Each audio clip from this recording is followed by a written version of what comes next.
Good afternoon, everyone. It is Anna here, and we are starting not one but two new journals. If you have been tagging along for a little bit, you have heard that I am craving to make botanical journals, and I have found these two in my stash that I want to, these two books that I want to make into botanical journals. This one, kind of self-explanatory, wayside and woodland blossoms.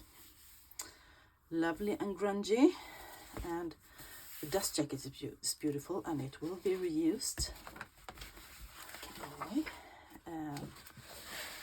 But it is a red book with golden embossing. I love this, or debossing actually. I love it. And this will be a lovely little junk journal with a botanical theme. Lovely papers, lovely pictures, lots and lots of things to use here. So that I will, Mr. A.B. Jackson will be glad to identify specimens sent to him at the Botanical Department, British Museum, National History.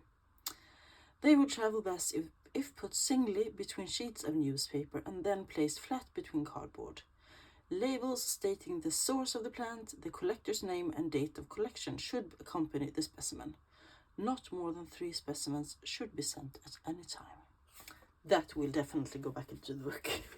I love that. So this will be used. Put that to the side. Quite a nice spine. It looks in almost perfect condition. So this will be one of the books. And the other one is this. This is a Swedish one. Vildflor och trädgårdsblommor. So wildflowers and garden flowers. And it's a beautiful linen bound book. And I already started gutting this. And then I remember, camera. Put the camera on. This is not so old. This one is from 1953. And this one was from 1948, I'm guessing. So they're not too far apart. Anyway, this one is full of black and white photos, and I think they are lovely. Many of them are very beautiful, and they will be used in the book or as journaling cards or in other books. Look at this, isn't that pretty? Yeah, I like this. Well, they're not black and white, they're more sepia tone actually, which makes them even better, if you ask me. So, what attracted me most about this book was, apart from the photographs, was the format of the book. This is a book I've never used in this format before, the horizontal, I mean. It is about 9 3/4 inch by 8.5. So not very big spine, but I think this will be so much fun to work in. So I will actually start with this one, and I will start by reinforcing the spine a bit, because it's in good condition. I can't see through it, but it's actually just this thin paper and the book cloth that is holding it together. So I want to put some fabric there. And I actually already prepared a piece. This is I believe this actually is an curtain or something I bought thrifting long time ago, several months. And I'm just gonna put that down, and then I'm gonna let it rest so that it becomes nice and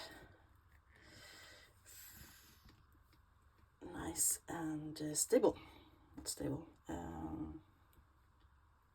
Stabilizing the spine a bit and making it more fortified. I am struggling with the English today. If you are new here, very welcome. I have received many new followers lately, mostly due to the giveaway, I think. 400 subscriber giveaway that I hosted, and let's see if we can put this down now. Plop the fabric down. And if you're new here, I am from Sweden. I live in Sweden, so English is not my mother tongue. English is something I learned in school, so that's why you might detect an accent or that I don't pronounce things perfectly. But I think my English is good enough to be crafting along on YouTube. So I have been making junk journals since 2016. I made my first junk journal in just after Christmas 2016, and then I was hooked. This is the most fun thing I have ever done. I love being creative, and I love repurposing old things, and I love everything about junk journaling. So what I do now is that I might wrap this in plastic, by the way. See if I can find some plastic then.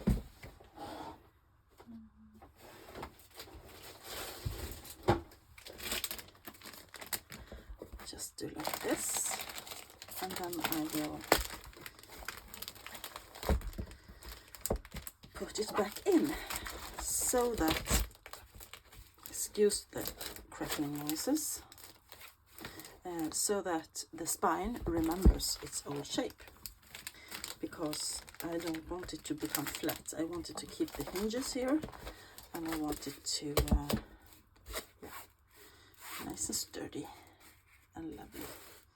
So I will put this under pressure, and by under pressure I mean that I put this on the edge of a table and leave the hinges outside of the edge, and then I put heavy books on top of it, and that way it remembers its old shape. Okay, so I will do that later, but now we are going to gut this book. So I am using my handy dandy carving knife, and I believe you have seen this before, but maybe you haven't, so I will try and, oh, it's not in such a perfect condition after all.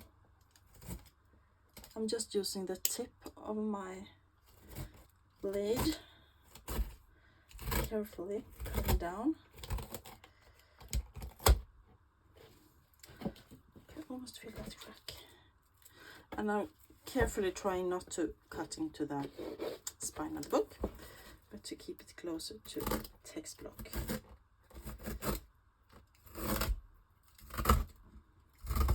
That was easy. So let's hope I didn't damage the...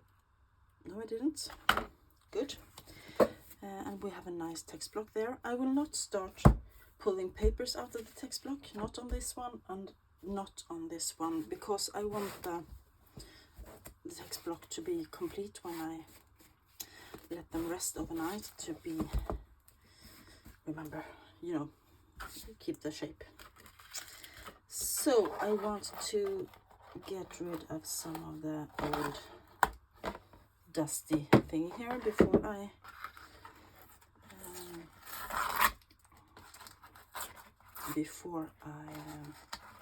fortify the spine with some fabric. This was, oh, the glue was very strong here. And I don't mind losing what's left of those end papers, because I think I will put new ones in anyway. Oh, this was really holding on tight.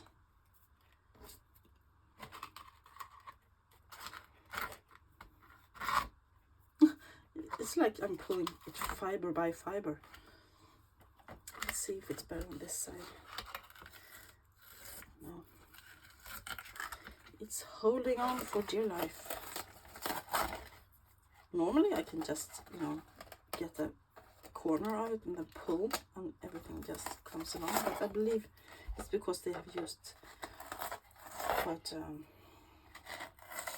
the gauze that they used is quite you know, it's not so dense. This is almost like a cheesecloth, I think.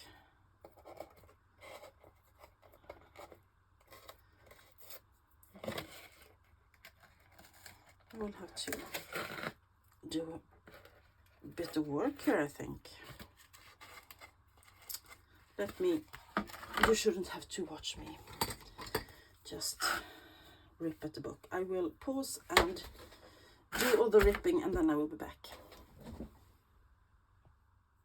And I'm back.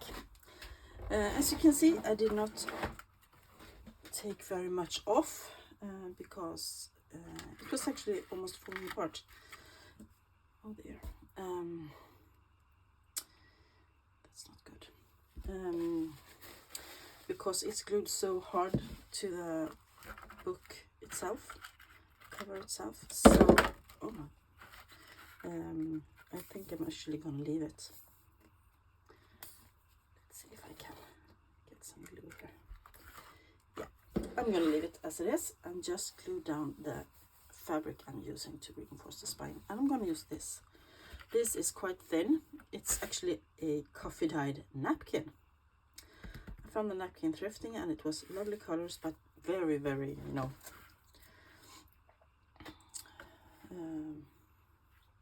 strong colors, intense colors. So I wanted to take it down a bit, and I decided to use some, it's probably coffee dyed to be honest, not tea dyed.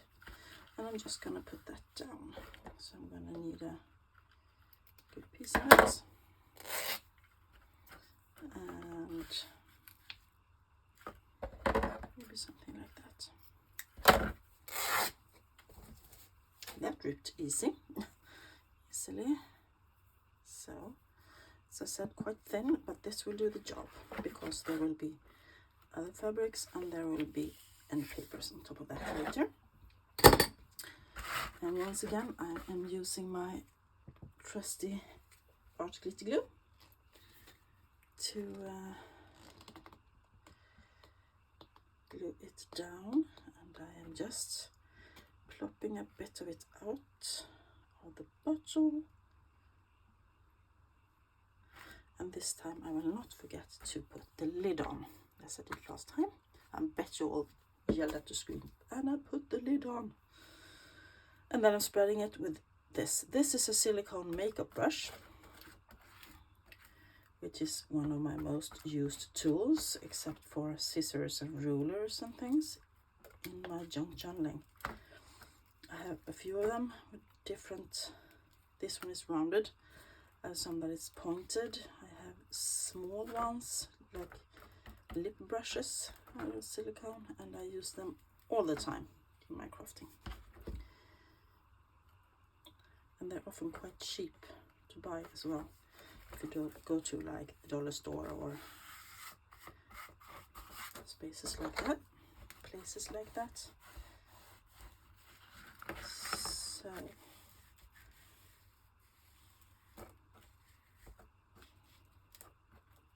yeah, this will do the trick, and the glue actually oozes through, I can feel. So I will not push too hard with my bone folder, and I have to rub all the glue off it. Yeah, and that looks like it's properly stuck. Yes, and I want to once again wrap a bit of plastic around the text block before I put it in, so it doesn't get glued down.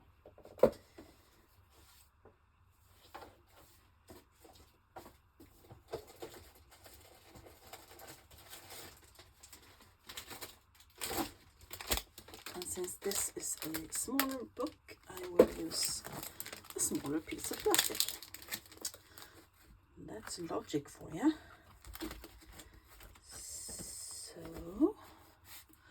And I will do the same thing with this one.